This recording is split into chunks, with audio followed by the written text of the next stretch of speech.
आज धनतेरस है। दोस्तों, प्रायः लोग आज के दिन सोना, चांदी, गाड़ी या बर्तन खरीदने का पर्व मनाते हैं। लेकिन इसके पीछे जो वेद, पुराण और आध्यात्मिक अर्थ बतलाया गया है, वह कहीं अधिक गहरा, चेतना को स्पर्श करने वाला है। आइए आज इस वीडियो में धनतेरस को वेद, पुराण और आत्मविज्ञान के दृष्टिकोण से समझने का प्रयास करेंगे। सबसे पहला वैदिक दृष्टिकोण से देखते हैं, जहां धन का असली अर्थ केवल खरीदारी या संपत्ति नहीं है। हमारे सनातन में 4 वेद हैं: ऋग्वेद, अथर्ववेद, यजुर्वेद और सामवेद।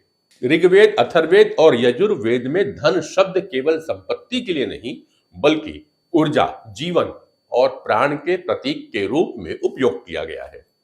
वेदों में कहा गया है, धनम व आयु, अर्थात धन ही आयु है।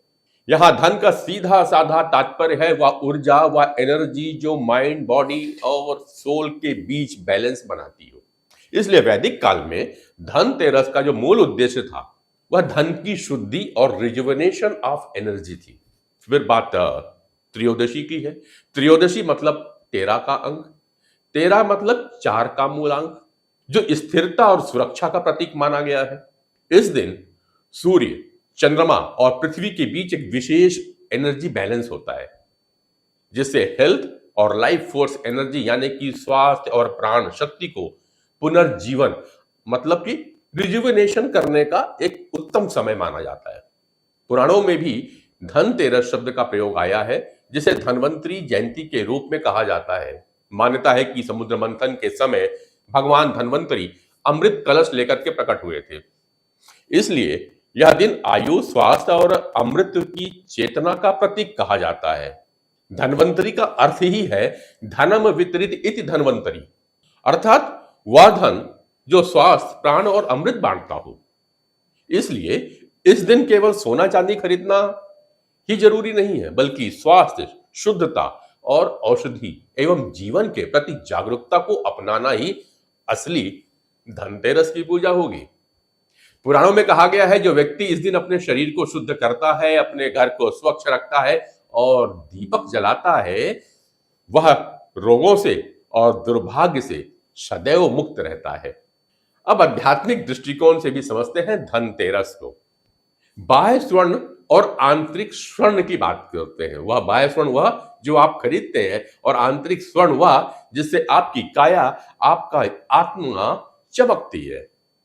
आध्यात्मिक दृष्टिकोण से देखें तो धनतेरस का त्योहार केवल भौतिक धन की प्राप्ति का नहीं, बल्कि आंतरिक स्वर्ण अर्थात की हमारी चेतना के उजाला लाने का उत्सव है।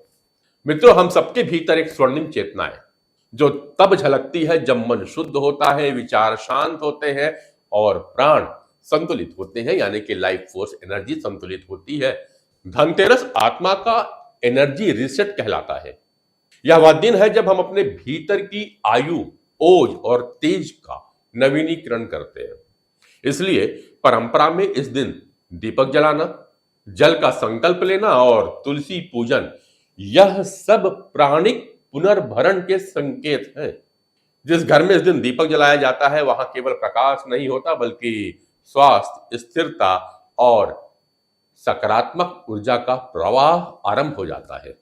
अगर सारांश में कहूं तो धनतेरस संदेश देता है कि सच्चा धन वह नहीं है जो तिजोरी में आता है, बल्कि वह है जो शरीर, मन और आत्मा में प्रवाहित होता है। इस धनतेरस के दिन यदि हम अपने भीतर की नकारात्मकता को पिघला दें और एक दीपक अपने प्राणों में जलाएं, यही सबसे बड़ा धन और सच्ची तेरस होगी। अर्थात 13वां द्वार खुलेगा जहां आत्मा का प्रकाश झलकता है। आप सभी को नरेंद्र पांडे, लाइफ वर्सिटी और SCG न्यूज परिवार की तरफ से बहुत बहुत धनतेरस की शुभकामनाएं।